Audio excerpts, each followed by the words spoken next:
Peace, ladies and gentlemen. What's really good? It's been a minute since we had a guest here on the show, folks.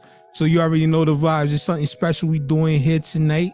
And I want to welcome you all back to the EMillio EgBar show, as we are joined here tonight by 1/3 of them Charleston City Gunnaz. And for anybody out there who's been following the nonstop radio show and the EMillio EgBar show since 2016, you know these fellas is no stranger to this platform whatsoever.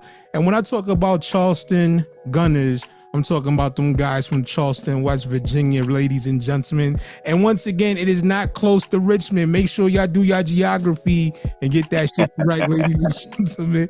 But here tonight, joining me, man, I got one of my best peoples, one of my good friends that's joining me here tonight, man. We got NdaKut of Duck City Music. Yo, NdaKut, what's good, brother? Welcome back to the show. How's everything been with you, man? Man, what's up, E? It's great to be back. It's been forever, it feels like, man.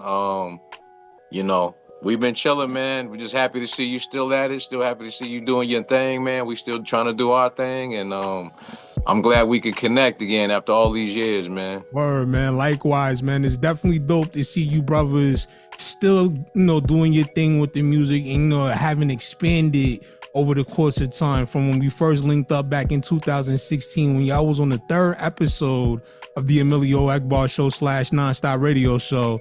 And now here y'all are now. Y'all running across the country.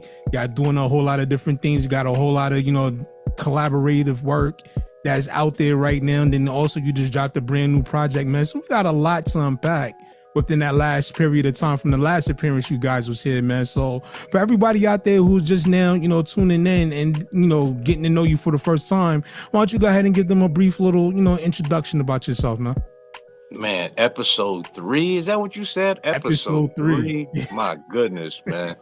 Yeah, man. Duck City Music, y'all.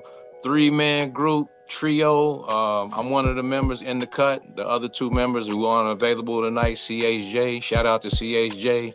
My man dealing with some things. And my actual nephew, Young Diagnosis, man. He actually my nephew, but this boy been crazy since the first time he ever recorded a verse, and he just getting better and better. But yeah, man, Duck City Music, out of Charleston, West Virginia, actually originated in Rand. It's the home of Randy Moss, Hall of Famer. But we specialize in that boom bap, man. We got that 90s golden era feel when we do this hip hop, and that's kind of our specialty. We can kind of do a lot of things. We don't like to get put in a box. We can dibble and dabble and all types of different subgenres or whatever, man. But when it come down to it, man, we really specialize and hang our hat on those bars, those lyrics. So, and we still excited, man, still trying to improve the craft every day, every week, every month, every year. So, from episode 3 of the nonstop radio show until now, man, we have done so many things, as I see you have. Congratulations on your platform and the upgrades and the persistence and the consistency. You know what I mean? But yeah, man, we just trying to be like EMillio, man. Stay in the game, be relevant. You know what I mean? And do what we do and keep trying to improve our craft, man. So anybody that's interested in that boom bap sound coming from a place you probably would never, ever expect to hear it from, Duck City Music, man. We your guys, man. Check us out on, anywhere you listen to music, all the social medias, Facebook, IG, YouTube, all of that good stuff, man. We right there along with everybody else. So, man, if you're looking for just a breath of fresh air when it comes to this hip hop, man, that would be us, Duck City Music. No doubt, man. And definitely want to say thank you, man. I do appreciate that, my brother. And like I said, it's great to see you guys still going strong. It's been almost a decade, man. It's hard to believe next year would make 10 years since the first time we linked up, right? That is crazy. Time flies when you're having fun, right? Word, man. But speaking about some of that fun y'all been having, man, like I said, y'all been traveling all over the country here in the United States. Y'all been doing y'all thing. Y'all been up and down the East Coast. Y'all been out to the Midwest. Y'all get ready to probably go out to the West Coast real soon. And then now, you know, y'all looking to expand and go overseas and everything, man. So first things first, how has that particular journey been for you guys, you know, going around to all these different places and getting to, you know, see different things outside of West Virginia and all that stuff? Man, it's been incredible, man. I say it all the time. Hip hop has been good to us, man. It really has. Um, we got into this as fans. We started this whole journey as fans of the music. You know, again, we a little older than we may look, or maybe the sound might look, you might think, but we came up in the golden era of hip hop, man. The best times, you know, the best MCs in the world, guys that are still at it, still doing it. The Nas's, the Mobb Deeps, the Wu-Tangs, the Biggies, the Jay-Z, you know, that time. So when we started this, we just started as fans, and we coming from a dot, man, just a tiny little dot on the map, Rand, West Virginia, you know what I mean? The only thing that anybody might know about anything about Rand, West Virginia, much less West Virginia, is Randy Moss, which is, you know, was actually a classmate of ours. In fact, you know, we ain't trying to put our age out there, but that gives you an idea of you know, our time frame. So, but again, just starting from a little small town in West Virginia, man, the hip hop has taken us, you know, from Maine all the way to Florida, doing this hip hop thing, man, performing, you know, just being able to showcase our craft, man. In the last couple of years, we've linked up with some pretty well-known, established MCs from up top. Shout out John Jiggs, you know what I mean, Long Island. And him and his crew, his people, Monopoly family, we kind of linked up, man, and was kind of on the same vibe. And these last few years, man, we've been moving around with those guys, man. They've been gracious enough to let us kind of tag along and you know, go along for the ride that they've been on, man. And this, like I said, hip hop has treated us great, man. It's been so good to us. Again, we just happy to be able to showcase our craft and take it to different spots and see how they react to it. And you know, we come back home and, you know, we just them guys, because we've been doing it for so long. You know, people around here look at us like, that's just them, you know, because they know what we do. I mean, we keep it consistent. So if you come to see us, we perform pretty much. We don't really turn down too many shows, man. So if you came to see us once, twice, 10, 5 times, you know what I mean, whatever, you know what to expect. But that's why we like to take it, you know, to different venues, different places. We like to plant the flag in other places and look back and say, yo, we've been here, we've been there, we've rocked with this person, we've met that person. And we just keep doing it, man. And like you say, all up and down the East Coast. Within the past couple of years, we got to go out to the Midwest, Chicago, Milwaukee, Indiana. So yeah, hopefully we get a little further out west. We got some people out in Cali that's been trying to make some things happen for us for a couple of years. And we definitely have been offered, you know, some opportunities to take this thing across the pond, man, pretty soon. So, you know, hopefully if everything lines up, we can coordinate it all, man. You can see your boys, you know, over somewhere in Europe, somewhere getting busy soon. So it's been great, man. We looking forward to keep doing it. We so happy for the opportunities we've been given. And as long as people allow us, man, we're going to keep showcasing this West Virginia hip hop, man. I hear that. And it goes without saying, man, when you take care of hip hop will take care of you. And you guys from day one has always been straight about your business. I never try to front on nobody. I never did no bad deals or anything like that of that nature. So definitely, you know, it's a blessing to see you guys being blessed with all the fruits of your labor, because you guys been putting in a lot of work. Like we were just discussing, it's been almost 10 years, a whole decade since you guys, you know, first appearance on the show to what you're doing now, and all of the things that your fruit has bared for you guys. It is definitely dope to see, man. But before we go any further, definitely want to say shout out to the Monopoly family, John Jiggs, Mouth, Rockwells, you know, definitely shout out to them brothers, some real strong names out here in NY and all that good stuff. And definitely want to say shout out to Randy Moss and congratulations for, you know, beating cancer and all that good stuff. You know what I mean? Definitely, man. Definitely. All the names you just mentioned, man, all good people. Um, Glad to have crossed paths with these guys, man, and they've been really good to us, man, and we don't take that kind of stuff for granted, man. These relationships that this game has created for us. I mean, we can't. They've been priceless, man. I mean, meeting people like yourself, meeting, just so many people, man. That's, at the end of the day, they love this hip hop thing the same way we do. You know what I mean? That's why it's easy to just link up and connect and rock with people like that. So, hopefully, we can just keep continuing the journey like this, man. Keep meeting these cool people, and we're gonna just see where this ride takes us, man. Definitely, man. So let me ask you, like back when you guys first started really, ratcheting up and doing what you're doing now, did you ever see you in Duck City Music being in this position that you guys are in right now, realistically?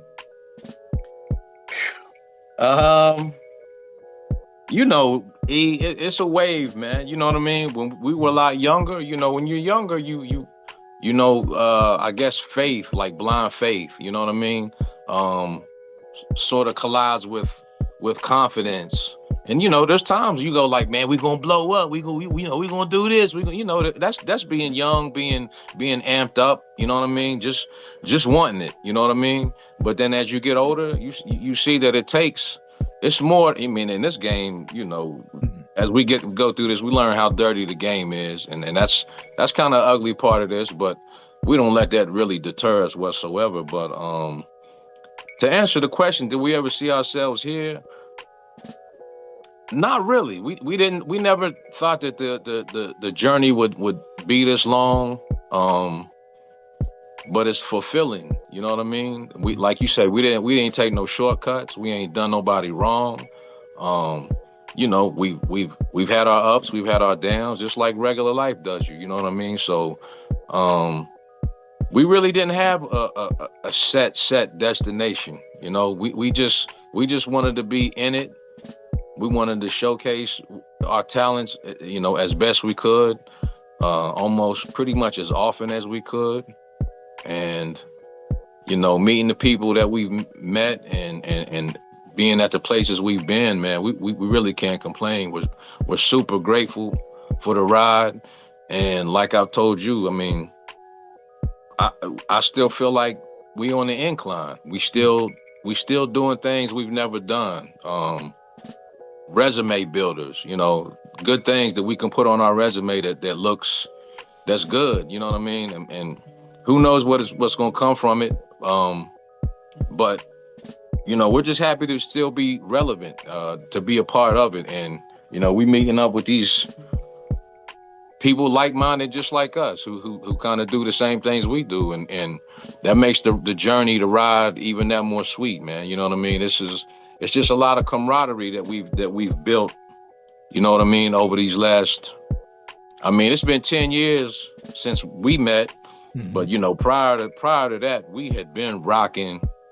We just wasn't as focused. Like, again, like before we got on air, you and I was talking, we was just doing this for fun, for us. We would make music and ride around our hood and just bump it, just because we had the ability and had the tools to do it.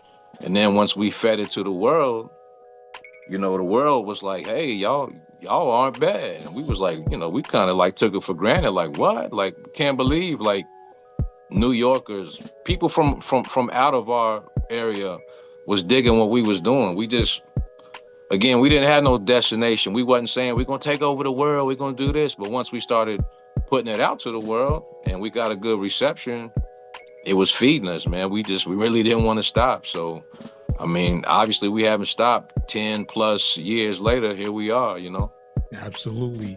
And I can, that was one of those eras I can definitely say it was exciting to see, because I remember like when we first, linked up and everything like that. And then after the fact, once you got out there a little bit more, just like it was like a phenomena that's kind of took off at that point. And what I mean by that, it was like you guys was everywhere. It was at a point where it's like everybody was starting to know what Duck City was and who Duck City is and what to expect from these guys, and putting West Virginia on the map in your own particular way.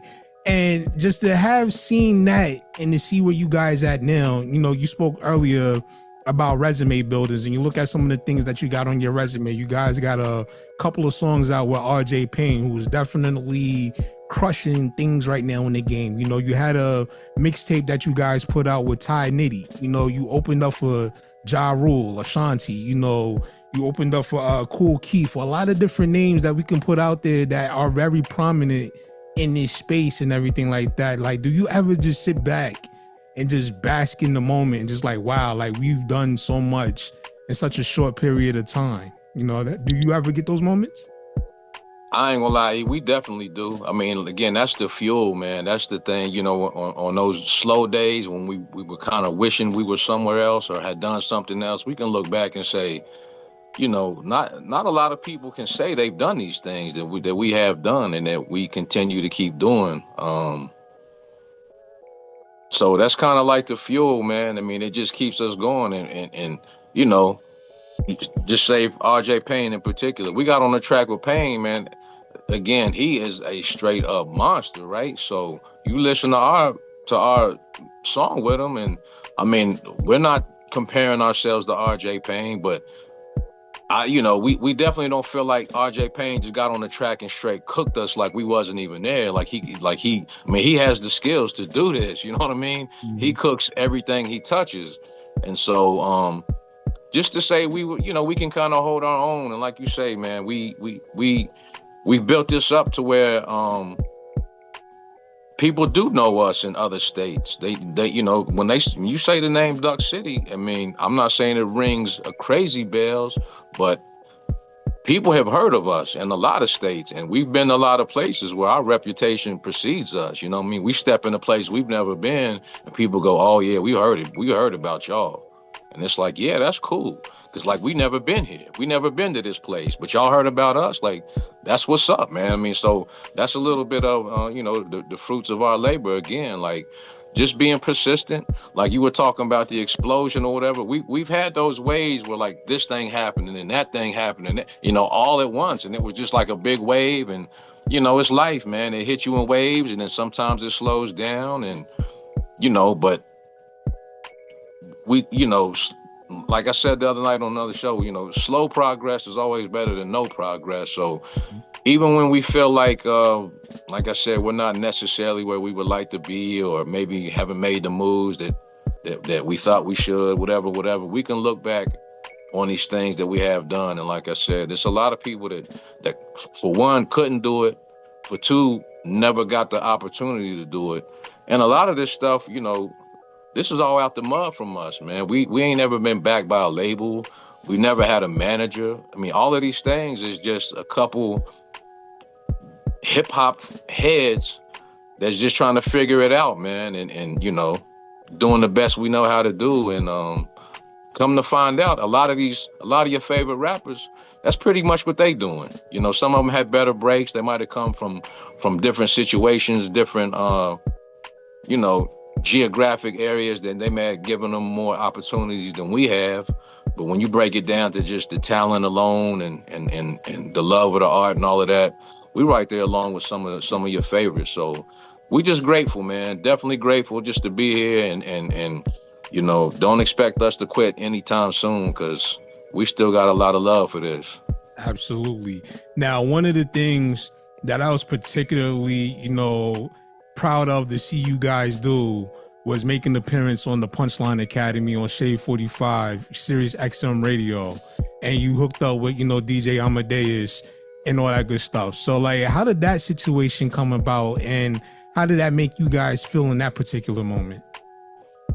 Man, the way that came about, shout out to my guys, Gramo Cypher, Lingo in particular. I don't know. I think when I guess, we were dealing with the Nonstop Radio show before. If we was in 2016, I don't think I did my first Gramo Cypher until like 2017. Mm-hmm. But to answer the question as far as how we got hooked up, my dude Lingo, man, Gramo Cypher, you know, if anybody's familiar with Gramo Cypher, he been running that thing for, I don't know how long. It's been years, probably 10, 15, maybe 20 years. he goes around to different cities and kind of recruits MCs from that particular region, and he'll come to your city and shoot a couple of, you make a couple tracks, and he'll come through and shoot a couple videos, and give you some exposure, more or less.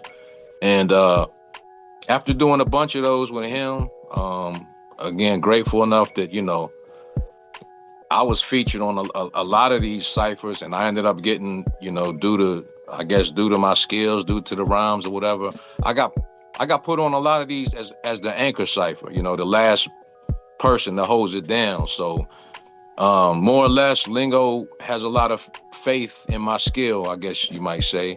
And really somehow he got hooked up with the Inphamus Amadeuz. Shout out Inphamus Amadeuz. And he got hooked up with him, man. I was at work, and Lingo hit me, in the messenger, like, yo, man, you trying to do this? You trying to go to New York and rhyme on Shade 45? I'm like, fuck yeah, of course. You know what I mean? Like, hell yeah, I want to do this. You know what I mean? That, like, what MC wouldn't want to do that? So that's how it turned. That's originally how that turned out, how that worked out. Lingo gave me a call, man. He had enough confidence in my skills to give me an opportunity to do that. So I did that first off, and then a few years later, like I told you, we was I think we were down in North and South Carolina doing more Ground Mo ciphers. And this is when we first initially bumped into John Jiggs and his crew. Shout out Digital, John Jiggs, and everybody. So we were down there, and at that particular event, the Punchline Academy happened to be there also. So I had been on with Lingo, but my guy CHJ, man, he's a rapping machine, man. I mean, you know what I mean? This guy, one time he used to be my favorite rapper, man. My dude, we came up, you know what I mean? Like, the guy's, he's a rapping machine. He's just a monster. So I really wanted to get him and Gnosis, give them the opportunity to maybe get on the Shade 45, or at least the Punchline Academy. And so they were at that event. And I kind of knew how that worked out, man. They was going to get people up there rapping. And I ain't going to lie. I told my dudes, man, be ready, man. Be ready. If the opportunity comes, we got to jump on it. And it happened that way. So Amadeuz got this thing where he calls it the gauntlet. You know what I mean? And he just makes you just dump rhyme after rhyme after rhyme. He'd be like, yeah, that was pretty good. Say another one. CHJ ripped that up. That was good. Say another one. I mean, he went like, I don't know. I'm being realistic. Maybe 5, 6, 7, 8, 16s. Like, you know what I mean? Like, just rhyming his ass off. And he earned his way. He earned his way to his own trip. You know what I mean? To the Punchline Academy. So so that's how that worked out the second time. And I'm like, man, if he's going, I'm definitely going with him. You know what I mean? So, we kind of worked it out to where we was able to get into the studio and actually rhyme in studio with him. So, man, that was just a crazy experience, man. I mean, that was part of our traveling that we've done. It was right there in New York City. Walked in the building, saw Corey Guns walking through the building. Walked in there, saw Steve. What's his name? Steve Aiko or whatever, the DJ. I forget his last name. I'm cutting his name up. Dude from the Outlaws. I mean, it's just those experiences, man, that, like I say, part of the journey, that creating these memories that we probably will never forget, these opportunities that we've been given. We've been given them, but we kind of earned it too at the same time. So yeah, that's how that happened, man. And we kind of even, built a somewhat of a relationship with Inphamus Amadeuz, to where, he knows who we are, we know who he is, and if we saw him right now, he would know who we are. So again, that's just hip hop, man. That's one of the benefits of us just loving this game, and that's how that worked out, man. Definitely, man. Shout out to Amadeuz, man. I'm definitely familiar with his work with a lot of various artists from around the area as well. He produces on the side as well and all that stuff too. But you said earlier, like what artists, what kind of, any artist would want to do that. I don't know, man, because a lot of artists out there, they do freeze in them type of moments, man. So like, to have that kind of, confidence in yourself to go up there and, do something on a platform as large as the Punchline Academy, Shade 45, and all that stuff like that. That's something right there. I don't think a lot of people out there are ready for. What you think? I'll say this. Look, me and CHJ, we went in there and literally dumped 100 bars. Between the two of us, 100 bars. I mean, you go back and watch the video. It's on YouTube. Whoever's out there, go to Punchline Academy. I forget which episode it is, but we literally went in there and dumped 100 bars, one take. This ain't like, no, we doing this over and over. You know what I mean? You know, again, man, we was built for that type of shit. I mean, the way we came up, we came up, CHJ and myself and Diagnosis, we just the guys that kept going. But when we was coming up, there was 7, 8, 9 MCs sitting around in the same room with us. And we was all just, who got the best work, you know what I mean? Who got the best verse? Who gonna kill it? And don't nobody want to be the weak link in a room full of hip hoppers. You already know how that go, you know what I mean? So no. we all went through the gauntlet at one time or another, man. And you know, we just kept exercising, man. We kept sharpening the sword after all of these years. You know, it just like anything. If we build houses after doing it for this long, we'd probably be some pretty nice at building a house. If we, you know what I mean? If we laid cement, if we cut trees, whatever it is, if we was janitors, after doing it for as long as we've been doing it, you probably should be pretty good at it. And if you're not, you might not be in the right line of work. But to answer what you're saying, yeah, not a lot of people can do that. I mean, before we got on there, we've seen a lot of people stumble and struggle in that situation. Since we were on there, we've seen a lot of people get on there and stumble and struggle. It's not easy. It's kind of nerve-wracking. And they don't, I'm gonna be honest, they don't sugarcoat it for you. We kind of walked in, the way it happened for us, we went to New York, we ready to do this, and we wake up like 9 o'clock in the morning, so amped up and ready to do this, right? And then we don't actually get on the radio till probably 6 in the afternoon. So we was up, we was down, we was up, we was down, you know what I mean? So then we kind of get thrown in the studio, and then it's kind of like, okay, we looking around like, all right, how does this work? And then he's just like, rap. You know what I'm saying? It wasn't no warm up.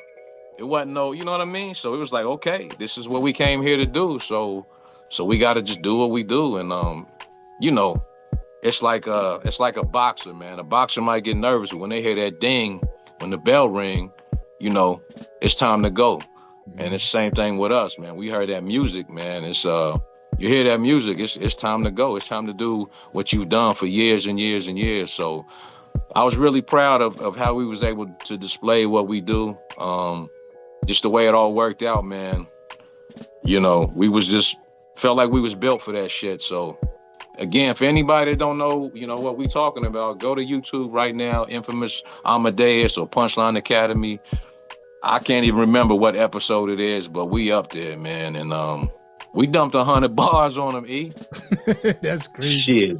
Shit. That's the true definition of stay ready so you don't have to get ready, because you see a lot of these dudes, they, you know, go out there to these platforms and stuff like that, and the first thing they want to do is one of these numbers. You know what I'm saying? Pulling out their phone and rapping off their phone, which is all right. I mean, if that's what you gotta do, that's what you gotta do. But you guys went up there, no phones, no nothing, just straight off the top, just flowing and just spitting mad bars, like you said, 100 bars. You know what I'm saying? Like straight like that. Do that. You know what I'm saying? Straight like that, and on some real shit, E. We was hoping to get another beat. You know what I'm saying? We was ready to do some more work. So, I mean, but literally, we dumped 100 bars on them, man. So, yeah, we was definitely ready for that moment, man. It's not every day you get a chance to rap. I mean, Shade 45, if not the biggest, it's got to be one of the biggest music platforms in the world. You know what I mean? Definitely in the country. So, you know, when the opportunity comes, man, your ass better be ready. And that day we was ready. So, you know, we'll see what comes from that, if more opportunities or whatever. But, you know, this thing it's just a lyrical exercise, man. We do it every week. We in the studio rapping pretty much every week, recording every week, trying to create new material and things like that. So, yeah, man, it just everything everything lined up right for us that day. It was a good day.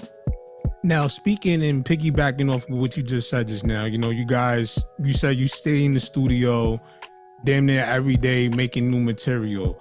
Now, you know, being that it's been 10 years now and still going, will you say the hunger is just the same as it was when you first really started, like, you know, picking up steam and building all this momentum, or has the hunger kind of like, I don't know, gone to a whole new level? It's like I said earlier, man, like obviously we're not as young as we once were. We don't have the same vigor, you know what I mean, as we do, as a young person does, but you know, we're a lot smarter about our moves. We're a lot more efficient, you know what I mean? So we can write rhymes now in probably half the time that it used to take us to write, and in good quality rhymes, you know what I mean? Not, you know, not everything is the hottest rhyme, but you know, like I say, we've become efficient. You know, we know the craft, we've built it up, so we know how to do what we want to do. So it's just not, it's not as much work as it used to be. You know, like I said, if we built houses every day for 10 years, in that 10th year, you should be a lot better than you were your first year. You know what I mean? And it's kind of a thing like that. The hunger's still there because we know there's still levels for us to reach that we can, you know, there's still plateaus that we haven't reached, and there's places we can go that we haven't been. And, you know, that's the fuel to us. We look around at people who have made it, you know what I mean?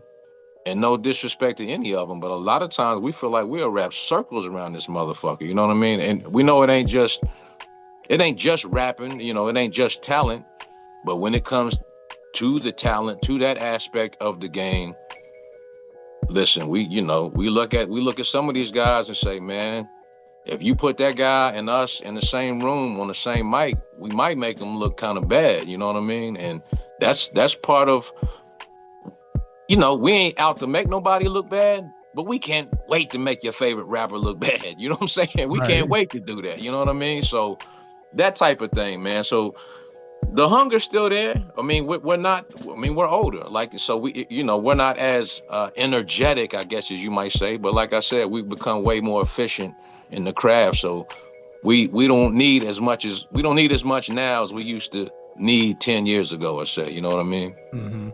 Now, with that being said, you know, being that right now, the biggest conversation or talking point right now when it comes to hip hop, well, a couple of them, as a matter of fact, you have the conversation right now about AI use in music. You know, some people are using it just for the aesthetic look, meaning, you know, they're just using it for like their artwork or whatever the case may be.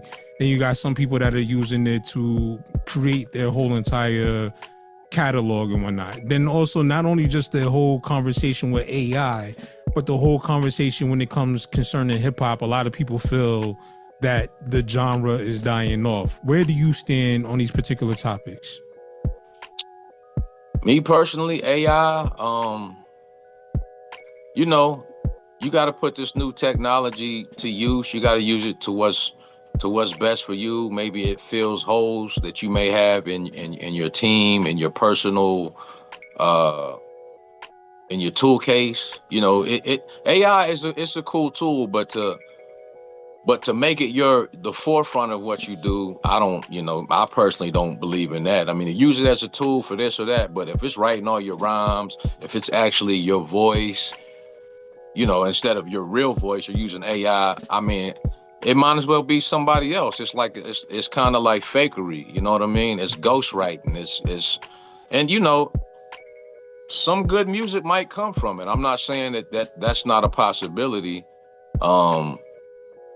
But soul, I don't know how much soul AI has. You know what I mean? You know, soul is just what it is. You know what I mean? You can hear somebody's soul when they lay it out like that. I don't know that AI can do that. Again, I'm not opposed to whoever. If that's what you choose to do, man, that's your bag and good for you. We came from a different era of you know, that's a no-no. You know, you do this stuff where we came from, you do everything on your own. you don't have nobody write your rhymes, and you don't front, you don't say you writing your rhymes knowing that you're not. Those types of things. Again, for the aesthetic look of it, I know a lot of people have made videos and artwork and things like that. Man, I don't really have no issue with that. But when it comes to this is music. You know what I mean? Art is like picture drawing like that. That's a different type of art. It's still art, but music and being a musician or a MC in this particular game we talking about, it's just certain rules, man, where we come from that, you kind of got to hold your own. You kind of got to do your own thing. And if you relying on AI to write your rhymes and do all of that, that's some new school stuff that we don't rock that way. Again, I ain't hating on nobody. Do what it is you do. If you can make great music doing that, do it. But us, Duck City Music in particular, we're gonna stick to what we do, to what we've been doing. It seemed to have worked pretty okay for us thus far, and we just gonna keep at it like that. But I don't know. Shouts out to whoever thinks it's better for them. And I've yet to really hear anything myself that somebody came out and said this is AI, and I'm just like, I love that. I don't know. I don't see that. I haven't come across that yet. I feel you on that one. And I'm gonna say it like this. I'm gonna give my honest assessment when it comes down to it. I feel as though right now in the conversation, because this is something new, this is something that a lot of people aren't really familiar with it being used in this particular way or whatever the case may be. I really do feel as though that this is just something that's really being blown out of proportion. And the reason why I say that is because you're going to have your changes in the music industry. You're going to have things that's going to come about that's going to be undone. Like it went from analog to digital, it's going back to analog. And, you got the whole hybrid thing where people are using both analog and digital. I feel as though that right now, with it being the new thing, that's going to have the fear factor, like the same thing hip hop did when it first came along. It was like, oh, this is not real music. Y'all using samples, y'all building over everybody else's music, this, that, and the third. Okay, cool. But now you see it now is kind of widely accepted. Me, on the other hand, I feel as though that there's going to be, should I say, it's going to be room for both to coexist, if that makes any sense. And what I mean by that, I think you're going to have the human element that's still going to be present and it's never going to go away. But I don't think AI itself in music is ever going to go away as well. But I don't think it's going to be like what everybody say is going to be, where it's just going to completely take over and push everybody out, and there's not going to be any real human artists left or no real producers left. I think it's going to be something that there can be some kind of coexistence within the space. What you think? I certainly hope so. But I think in the world, man, some of the things that I've seen online, like in particular, we were talking about, Duck City. We were in Atlanta recently, and we ended up getting in a self-driving Uber, which was crazy, right? It was crazy. So we got to talking about technology and all of this stuff. And I saw in a video, I believe it was Elon Musk said by like the year 2014, there's going to be more robots on the earth than humans. And if you really put that in perspective, if that's really how it's going to be, that's why I say I hope the human element and AI can coexist when it comes to music, and it's not just totally taken over by AI and robots and things like that. You know what I mean? That would be crazy. You think about, like, again, coming from the analog side of it, coming from cassette tapes, or vinyl, then cassette tapes, and then it went digital with CDs, and now we're into streaming. That, I don't think that was particularly good. That progression hasn't been that good for musicians, if you ask me. Everything is so saturated now, to the point of, there was a time back in the day, there might be 5,000 songs dropped, on, new music comes out on like Tuesdays, maybe 5,000 songs dropped in the world. Now it's like 500,000 songs. So everything is so saturated that, and it's made everybody's attention span so short that like everything is microwave, man.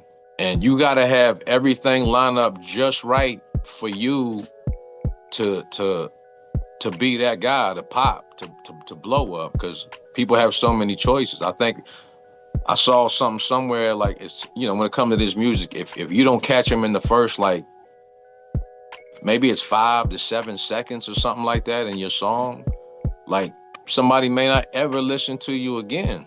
And I don't like that. I don't like that. I'm not blaming that just on AI, but it's just the advancement of technology in general, man. It's really, you know, for all the conveniences and things like that it creates for us, there's a backside to all of it too, you know what I mean? And not such a good side. So to answer your question, I hope it can coexist and continue to, you know, kind of be what it is now. I would like to see more of the human side of it be more prevalent than the made up AI fake side. But AI is here, you know, it's not going anywhere. So somebody will find a very creative way, and hopefully a soulful way, to be able to use it that won't do away with the human side of this. And you know, soul, man, it all comes back to the soul of it to me. I don't know how a robot or some piece of technology can only have so much soul in it, you know what I mean?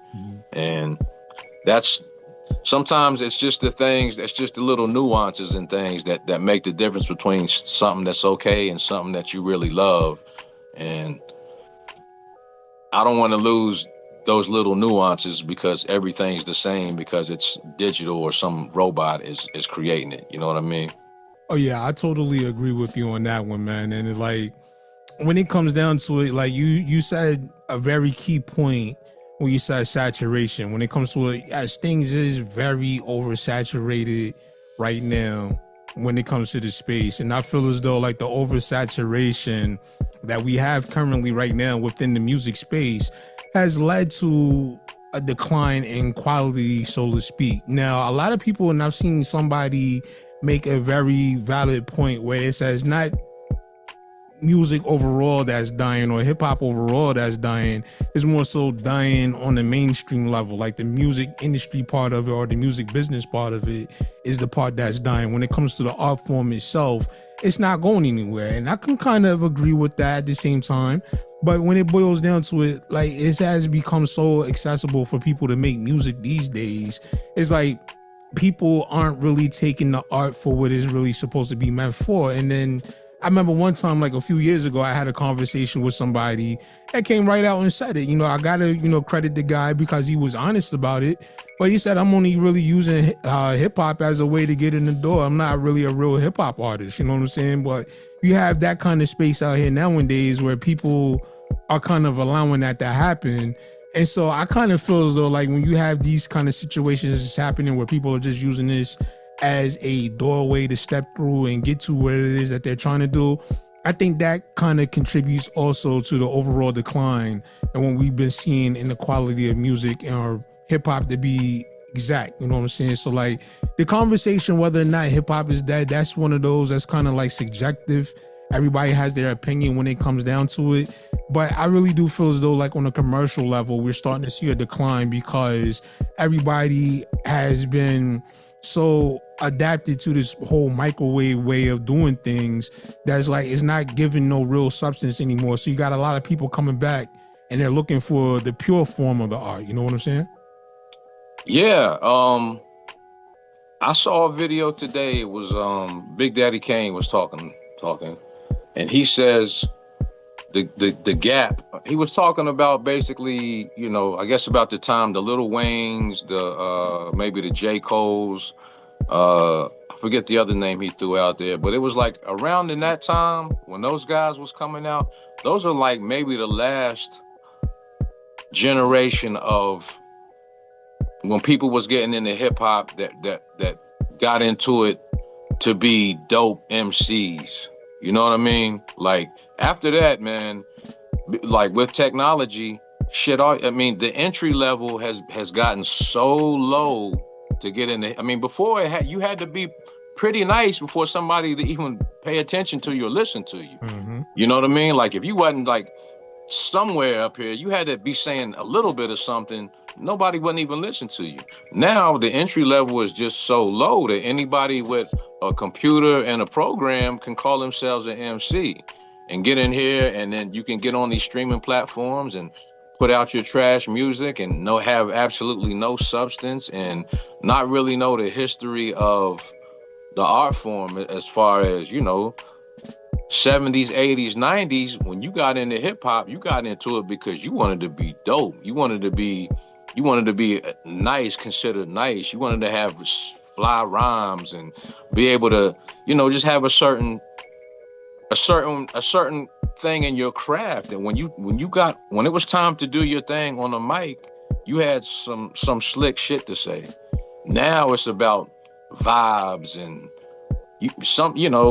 people don't care about rhyming. They just try to set a vibe, and I'm not opposed to the vibe thing, but it's really taken away from the original art form of give me a mic, give me a beat, and let me be able to say something. Mm-hmm. Now, like I said, the entry level is just so low that anybody can get into this, and then they can turn around and upload this music, and now you're right next to Jay-Z, and now you're right next to Eminem's and all of these and you ain't saying a damn thing, man. You just might have a cool beat, or maybe you got some cool equipment or whatever, or maybe you got some kind of voice thing on your voice, it's something like that. But when you break it down to what is this person saying, what are they contributing, what kind of craftsmanship do they have with their skill, it's just kind of out the window now, man. People just get in here and do what they want to do, and like you say, people say they get in here as an entry point to go do other things. Again, we came from a time when we first started making music where the music business was enough. It was paying people very well. You know what I mean? It was paying these artists, like they come out, drop CDs, man. If your CD take off, you were getting paid. They had big budgets and things like that. Now, I mean, it's just not the case. I understand why somebody would get into music. I mean, even for us, like, we realized a long time ago that the music side is not going to pay any bills. Like, we're not paying a lot of bills anyways, but when it comes to the money, we make our money through shows, through merch, things like that. It's not just music sales. And then the way these DSPs are paying people, where you got to have 1 million streams to make $7, man, it's just crazy. You know what I'm saying? Mm-hmm. So I don't know. That's my take on it. I mean, at the end of the day, I just think they've made the entry point so low that the fact that anybody can get in and doing it is just really watering the whole thing down. I agree with you. And it's very interesting you just said that too, man, because that's something that I stress to a lot of people, a lot of artists in particular that comes onto this platform, is that you can't rely solely on your music to carry you to the heights that you want to do. Like, the music is a good thing to use as nowadays as a promotional tool for everything else that you got going on. Like, you look at what Nipsey Hussle was doing, rest in peace to him, where, he was using his music also as other ways, for like his merch and other stuff that he had going on.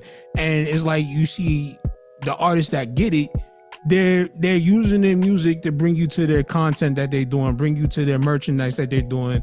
Like you said, you're not getting paid off of the music these days. You're getting paid more for the shows, getting on stage, going up there and perform, doing stuff like that, getting out there, touching the people. And a lot of people are not realizing that, and they still opt to go with a lot of these streaming platforms and then complain about their music not going nowhere, Yeah, man. I mean, even still, like I was saying, like I'm sure you've seen like a lot of the people that came up when we were younger, they still out here touring, getting that money because they know how to get on the stage and actually say something and rock a crowd. Like, where like a lot of these newer artists, again, it's just that vibe thing, man, and it's just not working. And if they don't have enough sense to to have other means of income, like I say, through merch, or if you can't get nobody to your show, I mean, you might have had a little hit, some little radio hit, but it's microwave, man. These fans that like these little microwave hits now, in 5-10 years, they'll be on to something new.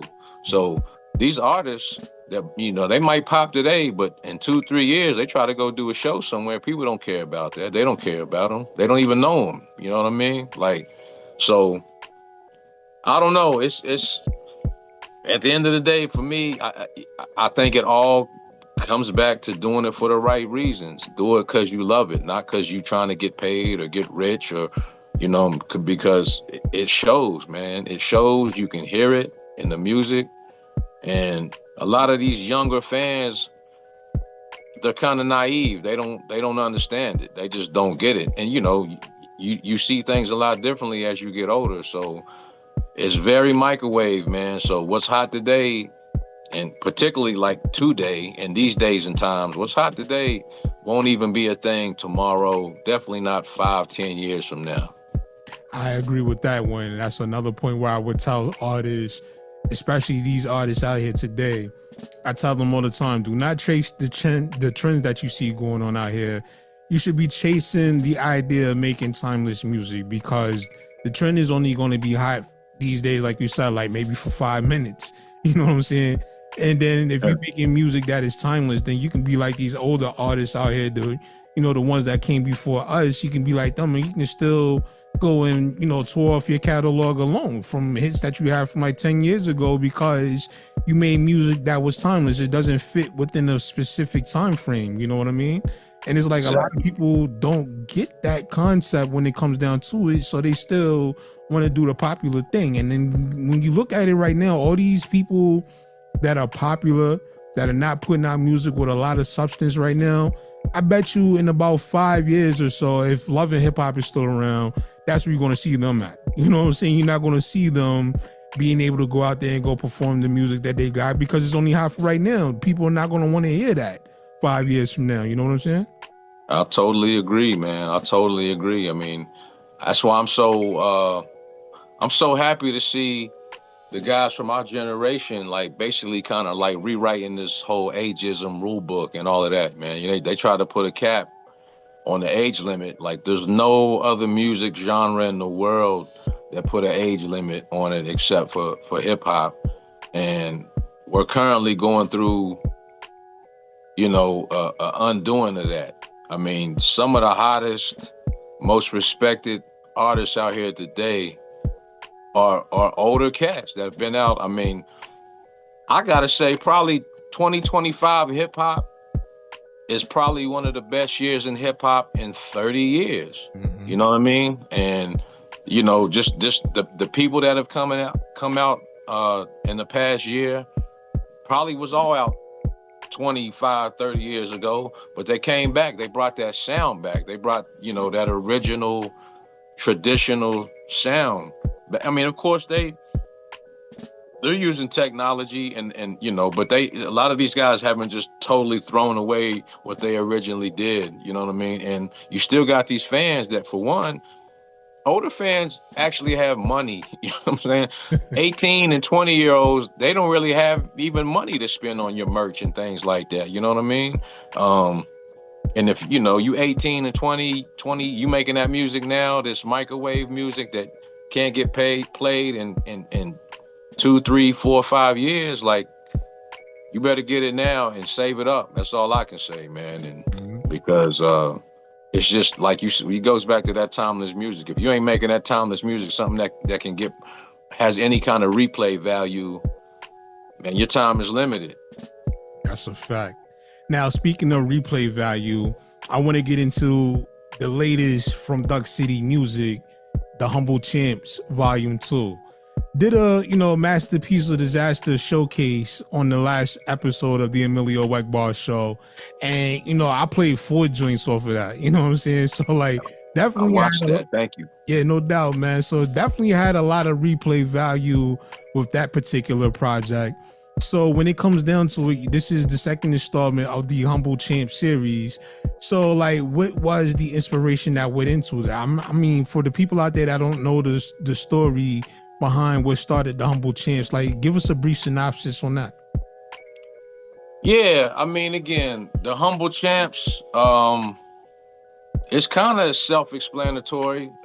That's just how we feel, man. We feel like in these days and times, everybody could probably humble themselves a little bit. You know what I mean? Everybody could use that. A lot of people out here boasting and bragging about things that's, for one's, not really that important, or themselves, when they really haven't accomplished anything or done anything. You know what I mean? Social media has got people just crazy these days, like really entitled. You know, the other day we was talking to somebody, and I was just saying, don't let this social media shit fool you, man. Everybody out here is fucked up. Mm-hmm. You get on Facebook and IG, and everybody shows the best versions of themselves. But you turn that camera off, man, people be fucked up, got all type of issues, behind in bills, house fucked up. They don't show that part of the game, you know what I mean? But there's not too many of us out here that don't have to deal with that. Even the richest motherfucker in the world, he still got issues and problems, you know what I'm saying? And that's a very small percentage of the people that you see on these social media things. So the Humble Champs, that's us, man. We just feel like, we've been around, we've done some things, but we still got to clock in to work tomorrow, man. So we've done a lot of things that some of your favorite people have never done. But we don't get out here and pop shit, and we don't look down on nobody, because we all, we've been knocked down before, and we've had to fight our way back up to the top.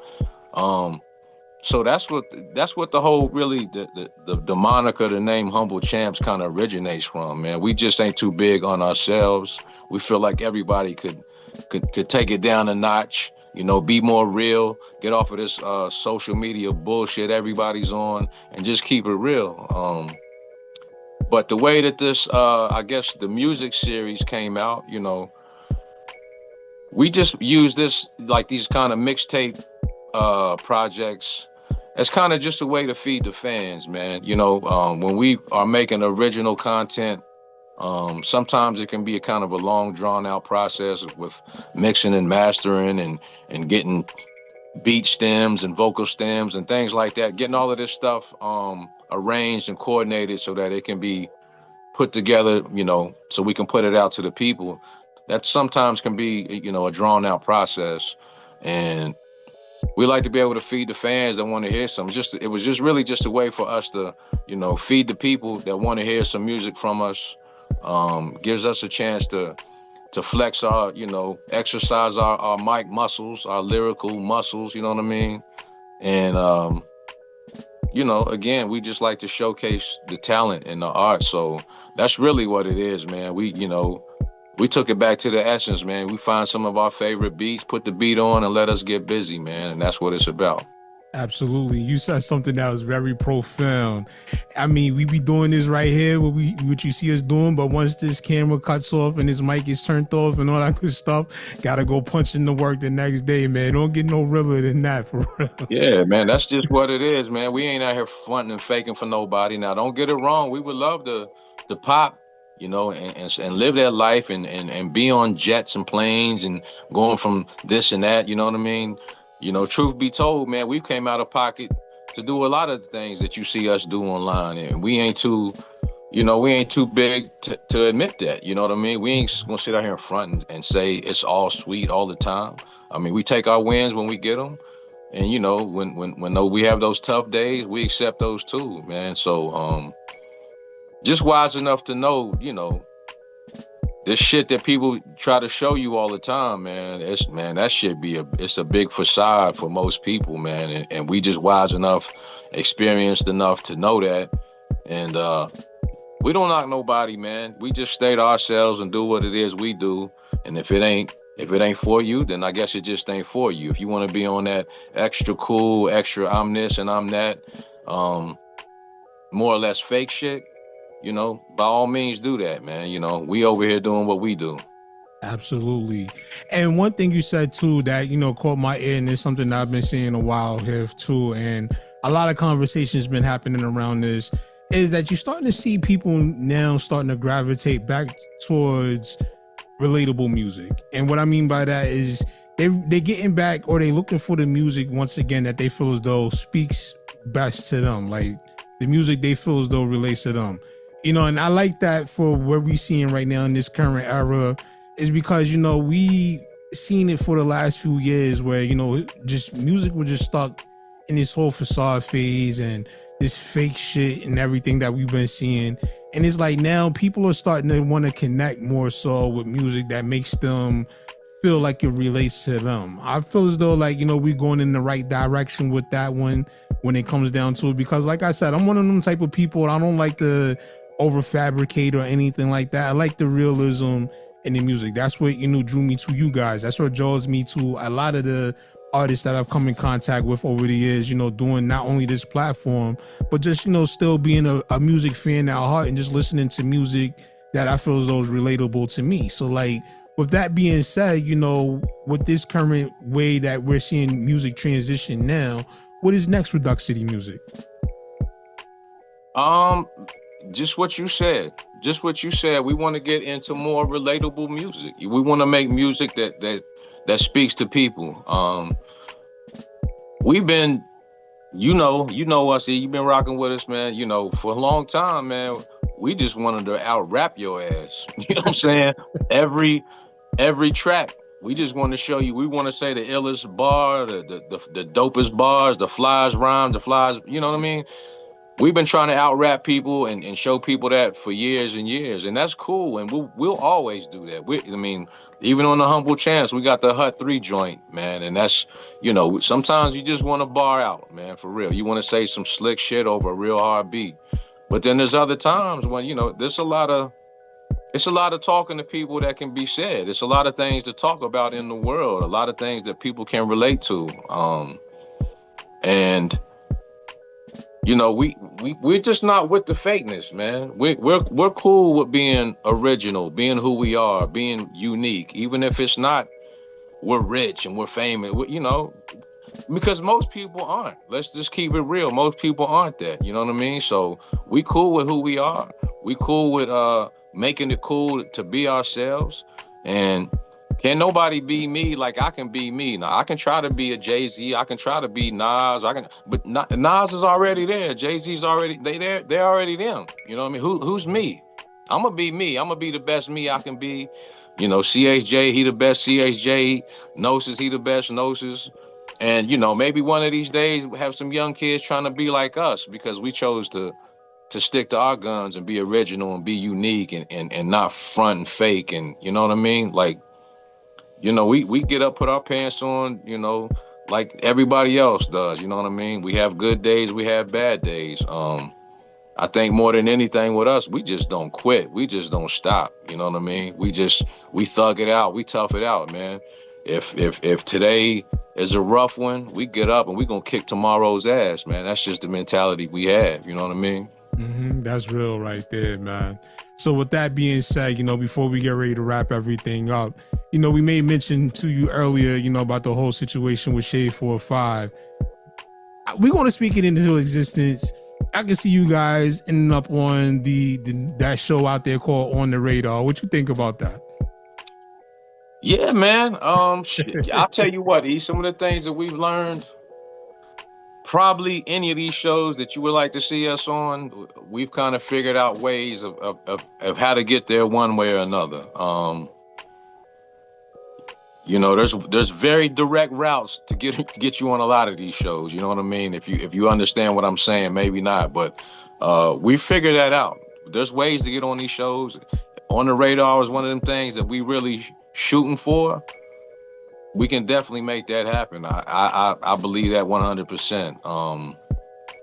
We just kind of like naturally allowing our ride, to take us there.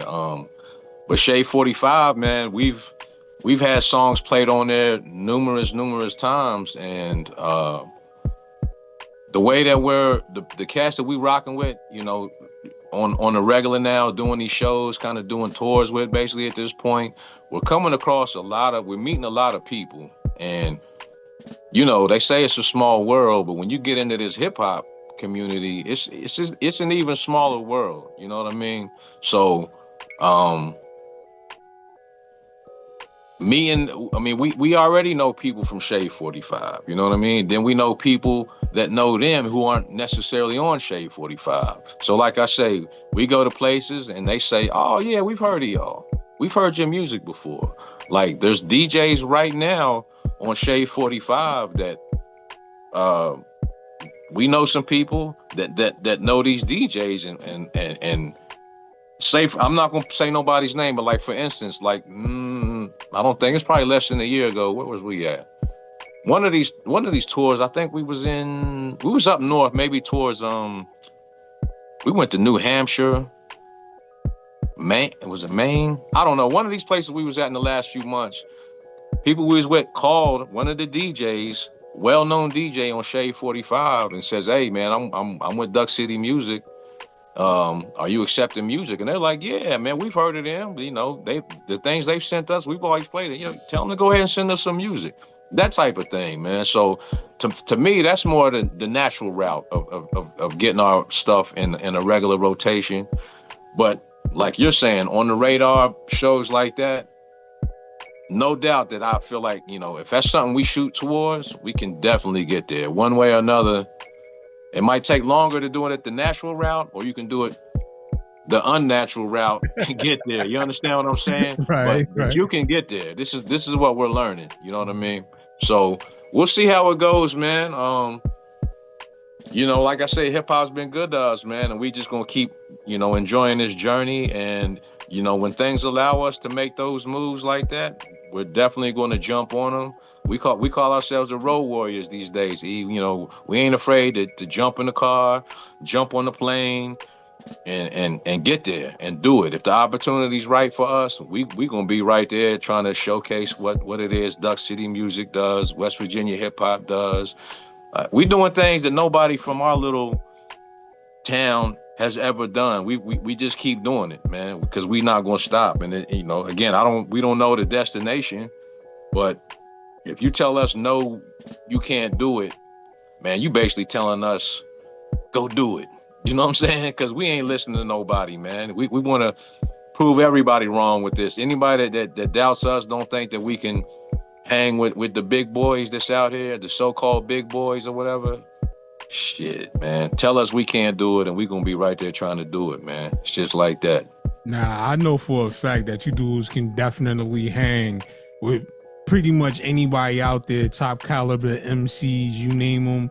I never had lost any faith in you guys when it comes to this right here. I know when it comes to that pen game, I know you guys are definitely sharp with it and all that good stuff, man. So I definitely have faith that eventually that's what's going to happen for you guys.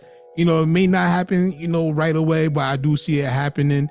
And, you know, like you said, it's not what you know, sometimes it's who you know, you know what I'm saying? So like, that is a true thing or whatever the case may be. But I really do feel as though, like, you know, just based on the talent alone, you guys are going to go a lot further in 2026 than what you did in 2025. And speaking of 2026, being that we're about to wrap up this particular year, what can the people out there that is watching this video right now, what can they look forward to when it comes to Duck City Music, other than just, you know, the music, the touring and stuff like that? What is the one thing that you guys are hoping to be able to pull off going into the new year? We really want to do things that we haven't done, and we really would like to take this thing overseas, man. We've been hearing for years how they love real hip hop overseas. You know, you know what I mean when I say real hip hop. I'm talking about the stuff that we came up on. I've always heard, haven't seen it firsthand, but they love the brand of music that we create, that we came up making, that we were fans of. That over there, they say their hip hop is like kind of behind, meaning they didn't go into the new version of like trap. I mean, I'm not to say it's there, but they still love that original, traditional, classic hip hop sound. overseas. And I think that's what Duck City Music kind of specializes in, man. Again, we've been told that so many times. Now we don't go into the studio or listen to a track and say, hey man, let's make a song that sounds like it's from the 90s. We ain't never did that. But when the song is finished and we play it for people, that's what we always are told. Man, y'all sound like y'all, y'all got that shit, that original boom bap, that y'all got that sound.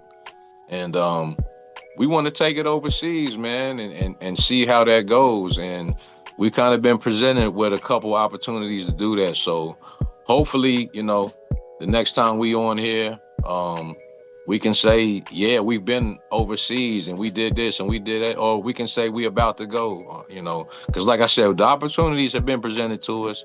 We just need things to line up, and hopefully it works out that way, man, and we can get back on here and tell you about how our experience was taking our show all the way across the pond, man, to a whole nother continent, you know what I mean? And let you know how that worked out for us. No doubt, man. So where's the first place you would love to touch down at, when you guys get that opportunity to travel abroad?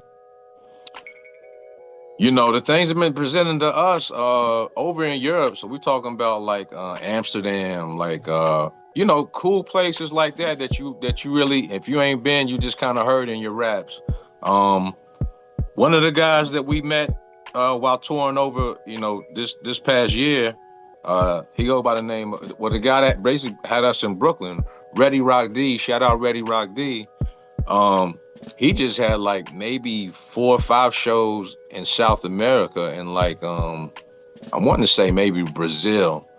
That would be sweet. Would love to do that. You know what I mean? So I ain't opposed to any of that, man. I need to renew my passport and just see how it works out. But yeah, man, would love to do it. Come on, man, Brazil. I just want to look in the crowd. You know what I'm saying? I already know what Brazil, what's going on in Brazil, man, South America. So, and then the experience alone. But getting there, doing what you really love to do, man. That's just, again, hip hop has been so good to us, man. Hopefully, it continues to be good to us, and we're gonna keep trying to be good to hip hop, man. Absolutely, man.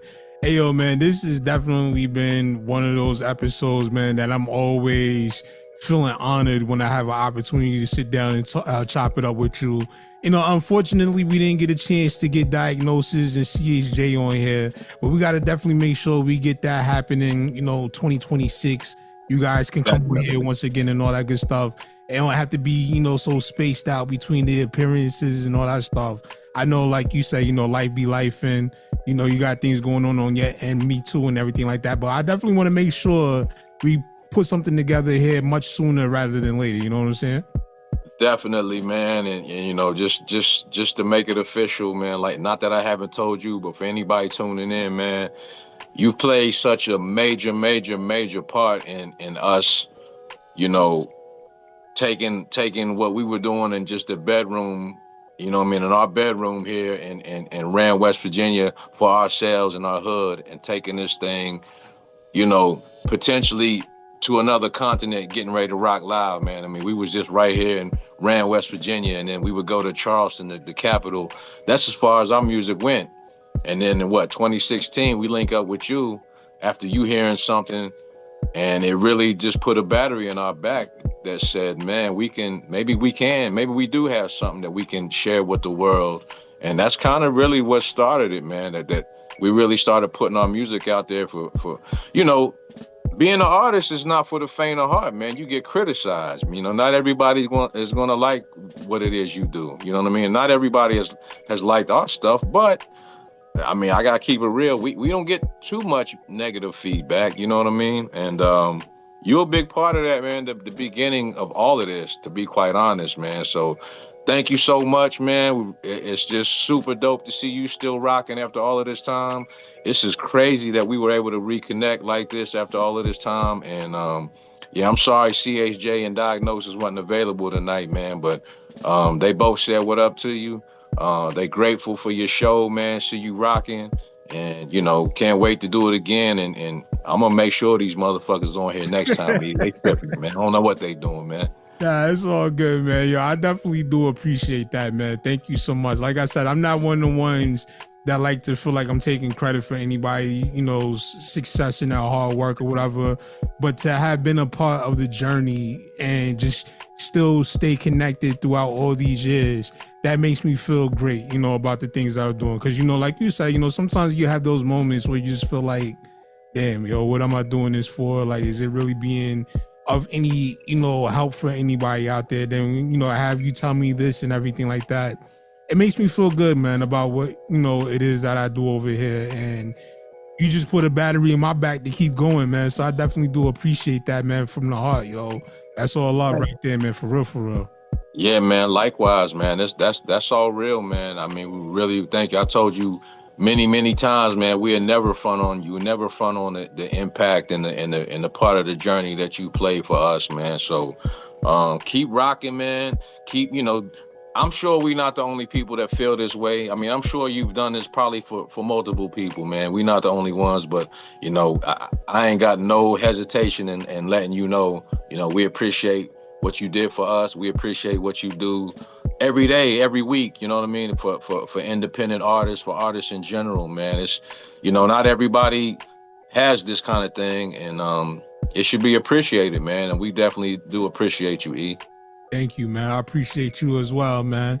You know, it kind of remind me of the guy off of A League of Their Own, where he said to the two ladies, I just you got yourself here. I just brought you to the train and all that stuff. You know Well, call it what you want, man. You know, it takes two to tango, I guess. But again, it's just great to see you still rock. I mean, we still respectively doing our things, man. And who knows, man? In another 10 years, who knows what? You might be on Shade 45. We might be doing this on Shade 45 together. Who knows, man? You know, the sky's the limit, you know? Absolutely, man. Who knows, man? The sky's the limit. Who knows what the future holds? But that's right. We definitely gonna keep on going. You know what I'm saying? So with that being said, for the people out there that would like to connect with you, that would like to connect with Duck City, you know, get some merch and all that good stuff, and wanna, you know, if you happen to be popping up in their town or whatever the case may be, and want to be able to link up with you, how can they make that possible? We on all social medias, man. No funny spellings. Duck City Music. DuckCityMusic. No funny spellings. Go to Facebook. Go to Instagram. If you have any, you know, if you're looking to maybe getting a feature, doing some type of work, DuckCityMusic@gmail.com. I mean, I try to make it as simple as I can for whoever might want to get in touch with us. But definitely, man, if you like that raw, traditional boom bap hip hop sound, you gotta fuck with us. If you see us coming to a city near you, our live show is like that, E. I mean, we put on a good live show, man. We enjoy doing it. So if you hear Duck City coming to a city near you, man, make sure you pop out, man, and fuck with us. Make sure you let us know you saw us on the EMillio EgBar show, you know what I mean, or whatever it is. And that's what it is, man. We try to make it as simple as I can. We got merch.